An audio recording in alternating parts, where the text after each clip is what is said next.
toujours et l'attente de Pénélope.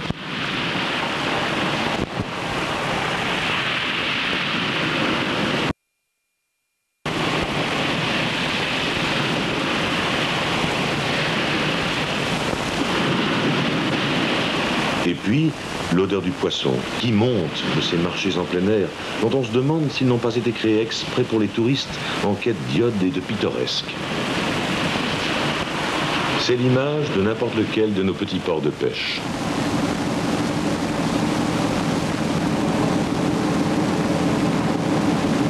Mais il suffit parfois de la fumée d'un cargo pour que la réalité ne se laisse pas violer plus longtemps. Le petit port de pêche s'efface devant le complexe industriel. Nous sommes à Boulogne. Il reste à imaginer comment les choses se sont passées.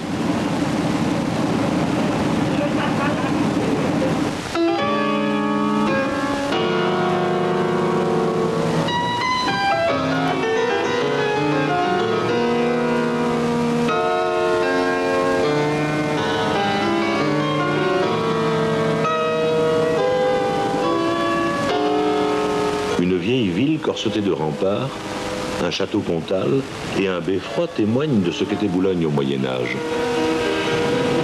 Plus seulement un petit port de pêche, mais surtout la capitale d'un grand comté qui donne un roi à l'Angleterre et 2 à Jérusalem. Godefroy de Bouillon était boulonnais.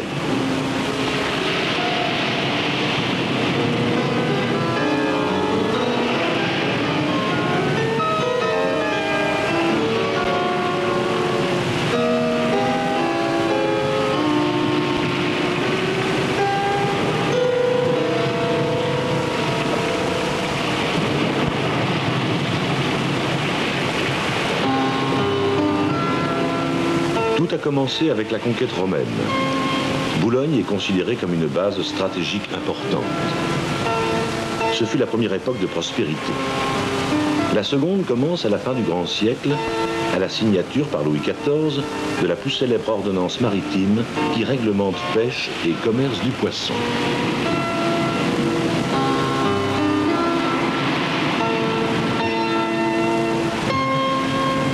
Mais l'avenir du port est dans la transformation de l'outil, au XIXe siècle comme aujourd'hui, où le bassin Louvet a grandi, doublera bientôt la capacité du port de pêche.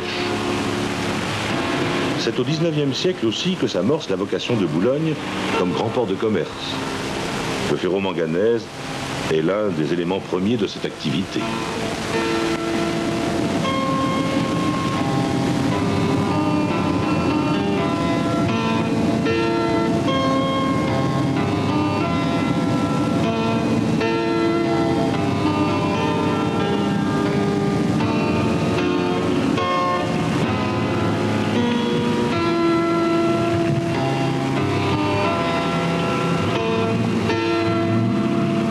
Il y a tout juste 100 ans, en effet, les travaux s'accélèrent.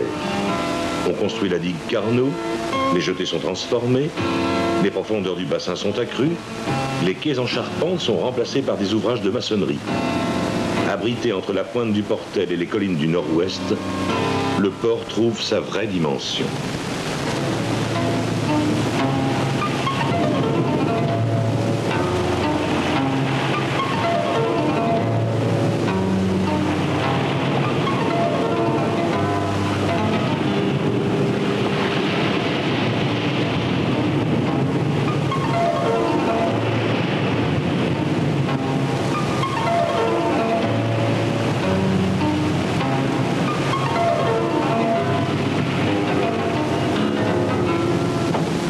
Et le futur quai Gambetta connaît alors la fièvre du travail et des affaires. Anéanti sous les bombardements de la dernière guerre, Boulogne, qui a pris conscience de ses possibilités, se refait à neuf et s'engage à fond dans la compétition européenne.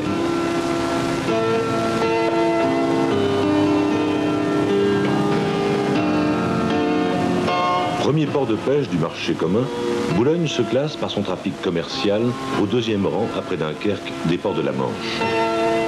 Une nouvelle darse, mise en service en 1967, peut accueillir des navires jaugeant 25 000 tonnes de port en lourd et 35 000 tonnes de déplacement.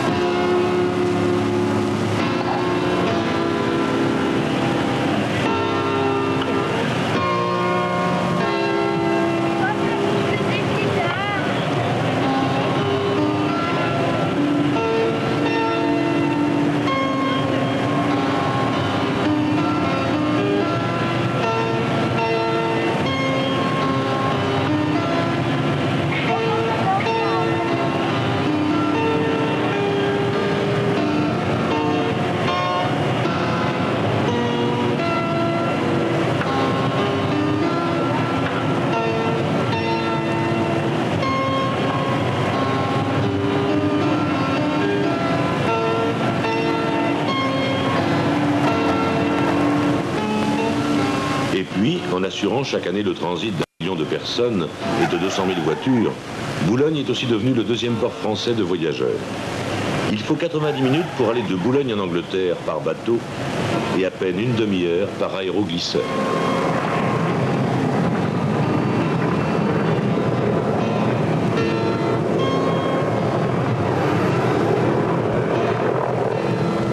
Complexe industriel aussi, avec le traitement des minerais de manganèse directement en bord de mer, et une zone dont l'équipement s'accroît le long de la Diane, au plus près de la mer et de l'agglomération.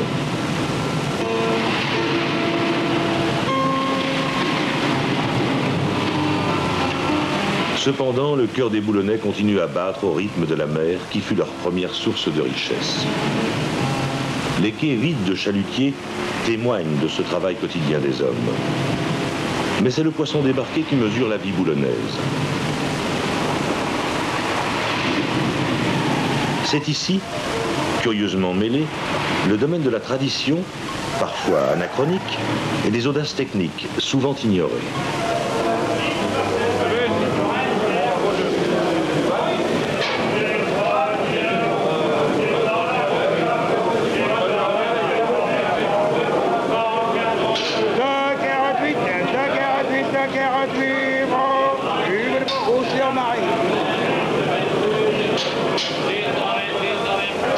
Traditionnelle, d'apparence mystérieuse, la criée a lieu chaque jour à l'aube dans la halle de Boulogne.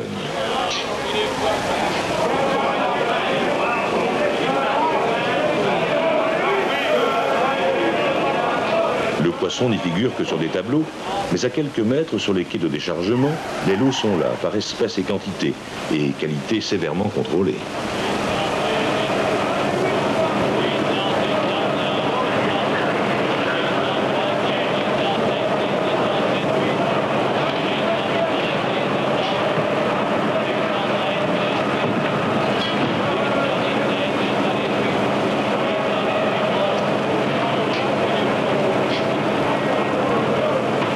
Tout commence en réalité beaucoup plus tôt, à minuit, sur ces mêmes quais où se vident alors les chalutiers.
La criée, c'est en quelque sorte une bourse nationale où les quantités disponibles sont proposées par espèce, par lot et provenance.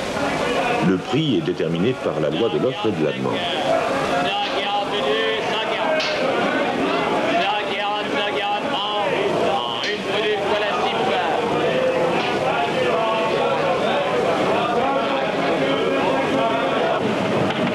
Près de 150 000 tonnes de poissons sont déchargées ainsi chaque année sur les quais de Boulogne, le tiers de la production française. Surtout des harengs, des maquereaux, des aigles fins et du colin, en vrac, immédiatement triés, pesés, contrôlés, répartis en lots ou en caisse d'origine, prêts à la livraison chez les marailleurs.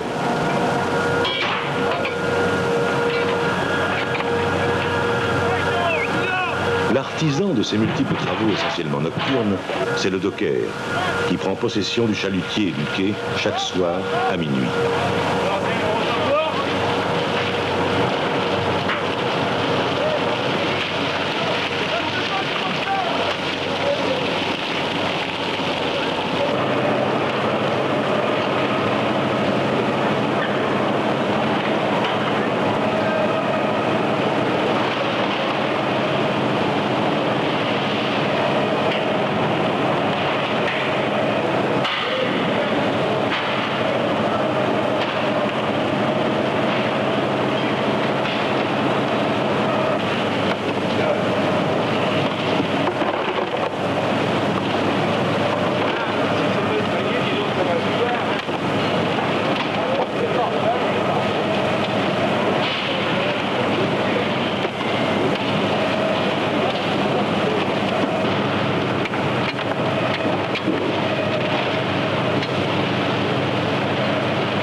Il est encore très tôt.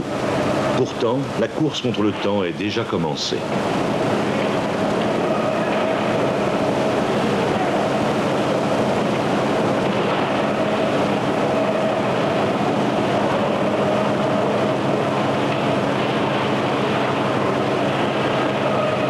Ils sont 160 marailleurs à Boulogne qui absorbent la plus grande partie des arrivages et qui achètent également 60 000 tonnes de poissons chaque année, soit dans les ports voisins, soit à l'étranger. Boulogne ne se contente plus en effet d'être un port de pêche, fût-il de classe internationale. Il est devenu une vaste usine à poissons remarquablement équipée, mais dont cependant la plus grande partie de la production est encore traitée en frais avec rapidité, soin et souci de l'hygiène et de la conservation.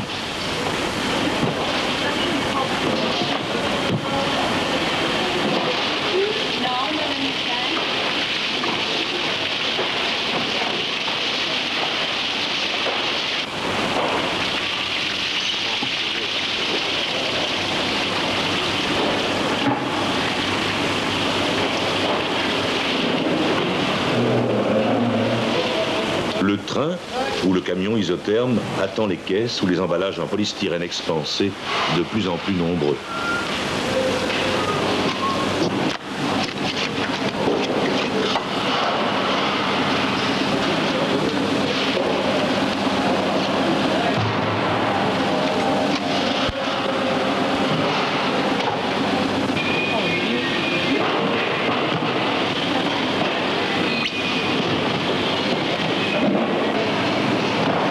Gabio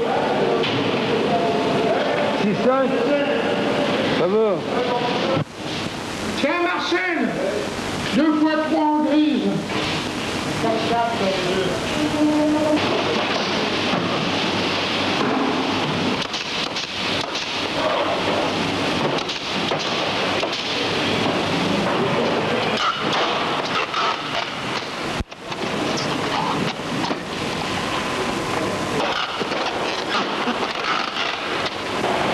Mais sans doute parce qu'ils n'aiment pas les arêtes, les Français font honneur au filet.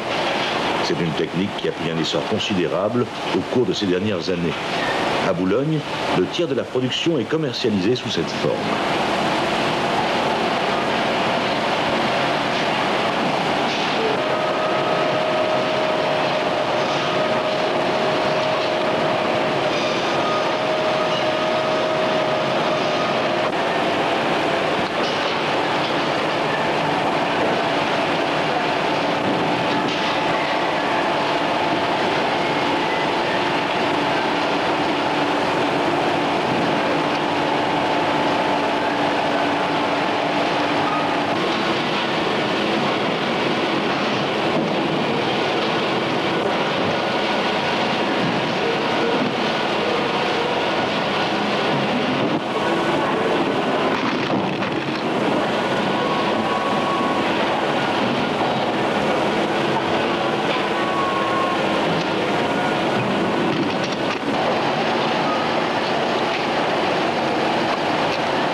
Filetage à la main ou à la machine, les deux procédés sont toujours utilisés.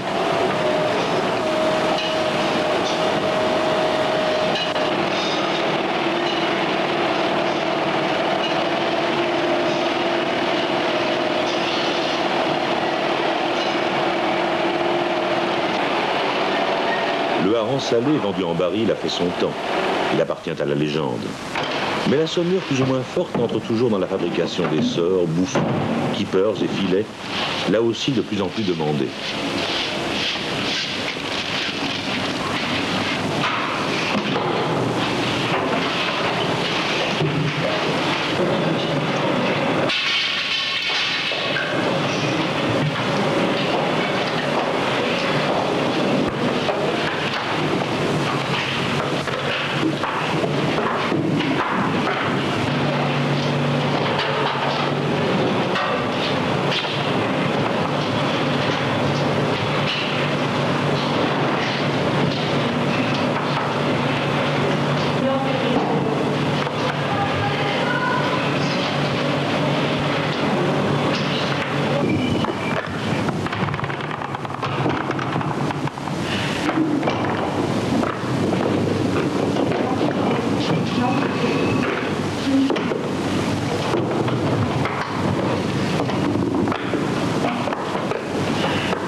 Si la tradition continue à enfermer les harengs, à les enfumer naturellement dans des armoires de bois, traversées par les fumées de feux de sciure lentement consumées, le progrès voit se grouper les batteries de foyers.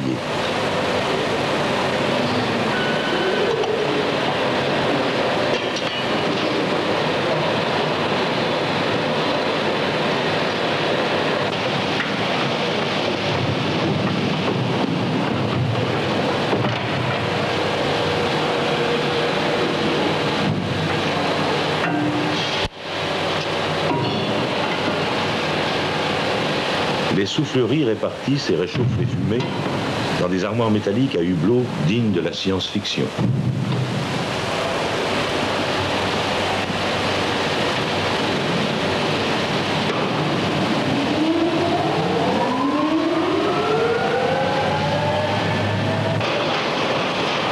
Surtout pour les filets d'ailleurs, préparés à partir de harengs mécaniquement, industriellement vidés et étayés et coupés dans le sens de la longueur avant d'être passés dans la saumure.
Le filet se prépare encore presque uniquement à la main, mais son conditionnement tend à se mécaniser au maximum jusqu'à la barquette ou le sachet fermé sous vide.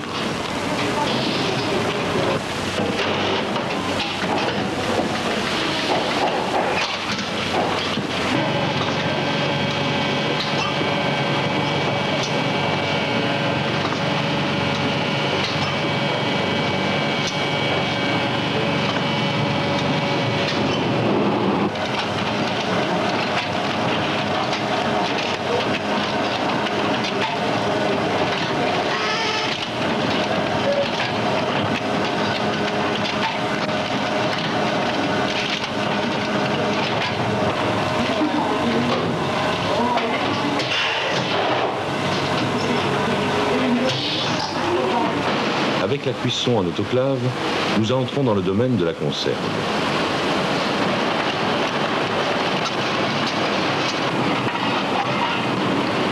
Longtemps, le hareng, qui fit la fortune de Boulogne au siècle précédent, eut la place de choix chez les conserveurs boulonnais. Outre les pilchards, harengs à la tomate, le colin, le maquereau, la sardine et le thon se partagent des boîtes métalliques, d'ailleurs fabriquées dans la région.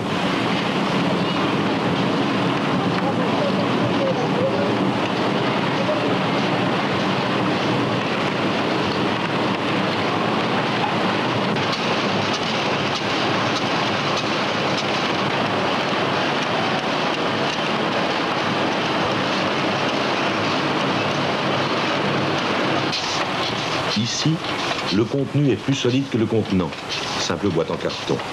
Et la chaleur fait place au froid.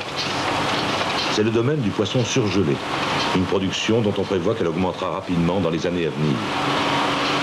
De principe relativement ancien, mais d'application industrielle plus récente, la surgélation assure les mêmes qualités nutritives et le même goût que le poisson frais.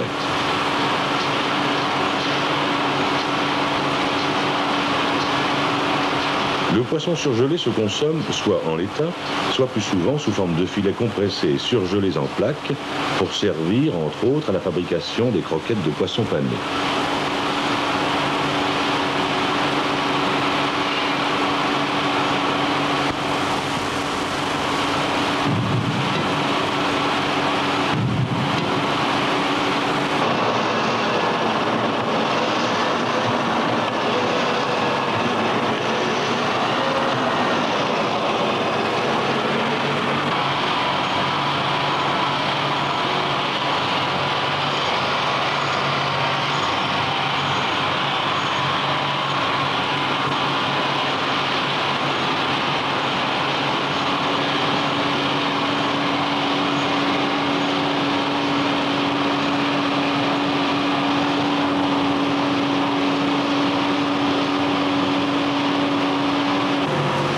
les poissons peuvent être ainsi surgelés et préparés avec le même souci de qualité et de finition.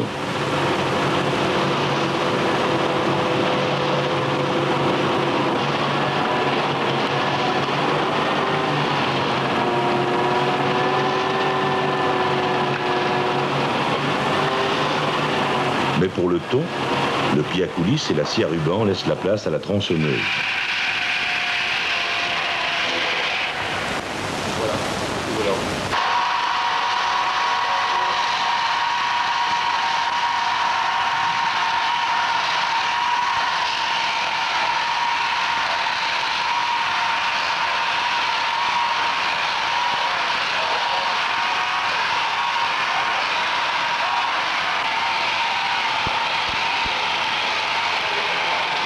Pour lui aussi, le froid a été utilisé. Pêché dans les mers chaudes, il a été immédiatement surgelé après sa capture sur le bateau même et ramené en navire frigorifique jusqu'à Boulogne, où il est traité, cuisiné et conditionné en boîte de conserve.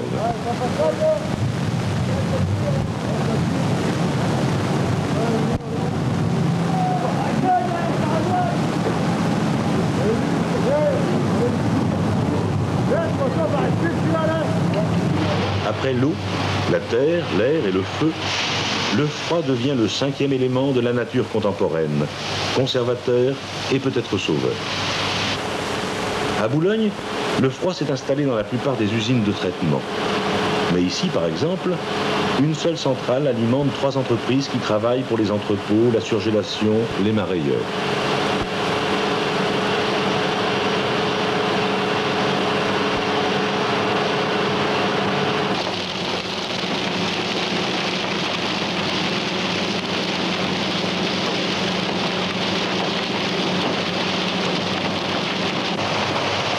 La glace en paillettes pour ceux-ci, la glace concassée pour ceux-là qui partent en mer à la quête de la matière première, le poisson.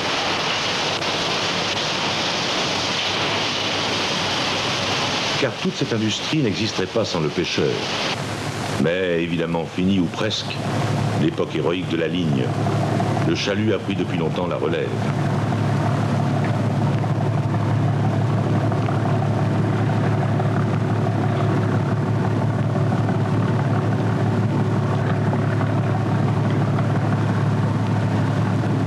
Les petits chalutiers partent pour 2 ou 3 jours. Ils vont à mi-chemin entre la France et l'Angleterre. Leur pêche est plus variée que celle des grands chalutiers. On dit souvent qu'ils sont préposés à rapporter des espèces nobles. C'est en tout cas l'un de leurs moyens de lutte contre la concurrence de la pêche industrielle.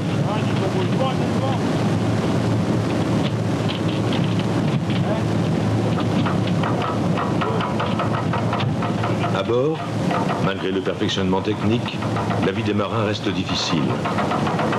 Le confort s'est un peu amélioré et surtout les petits chalutiers comme les grands ont abandonné le traditionnel chalutage sur les côtés pour le chalutage arrière plus efficace et moins pénible.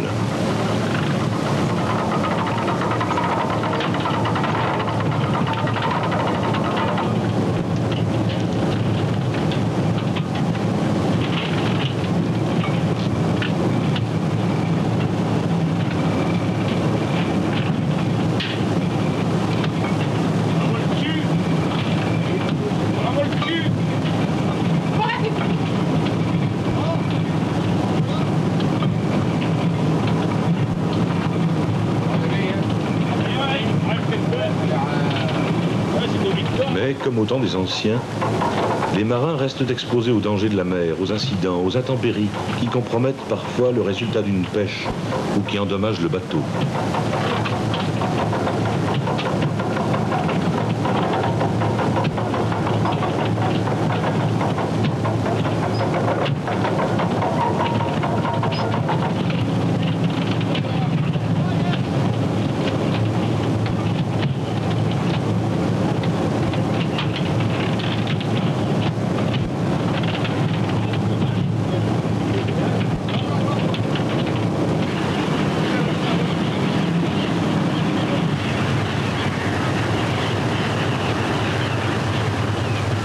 Sur les grands chalutiers, les marins s'embarquent pour 10 à 12 jours. Destination, les côtes de Norvège ou d'Islande, où sont rassemblés les grands bancs de poissons. Mais si la science, les progrès techniques, les instruments de repérage viennent en aide à l'homme, rien ne saurait remplacer tout à fait le flair du patron.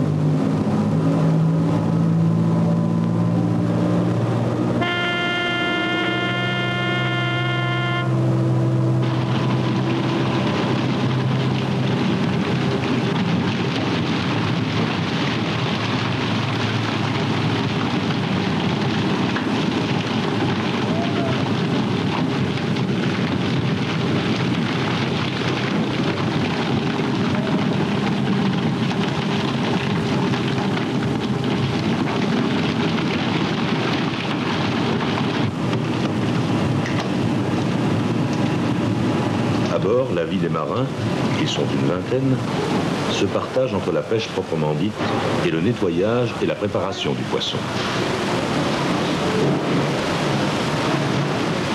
Si la pêche est bonne, il n'y a pas de repos. On ne dort pas beaucoup à bord d'un chalutier.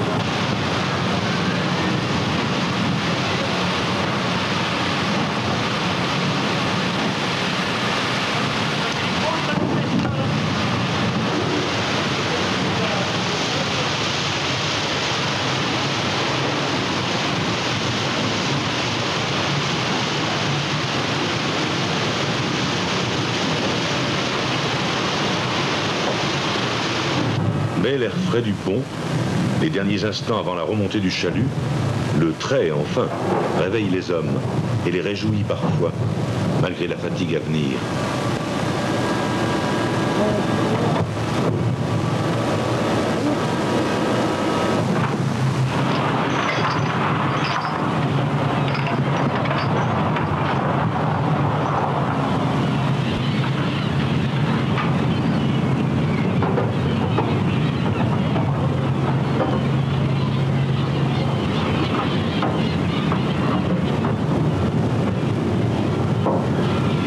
Si les hommes et le patron sont intéressés au tonnage du poisson vendu à la criée, ils sont, plus profondément encore, à l'origine du travail de tous ceux de la terre, les entreprises de traitement et de transformation du poisson. Sans eux, sans les chalutiers, sans l'armement, pas de vie à Boulogne. 1600 marins, 8000 personnes qui traitent les 200 000 tonnes de poissons annuels. 25 000 habitants. Le quart de l'agglomération boulonnaise vit des industries de la pêche.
Boulogne continue et doit continuer à vivre au rythme de la mer.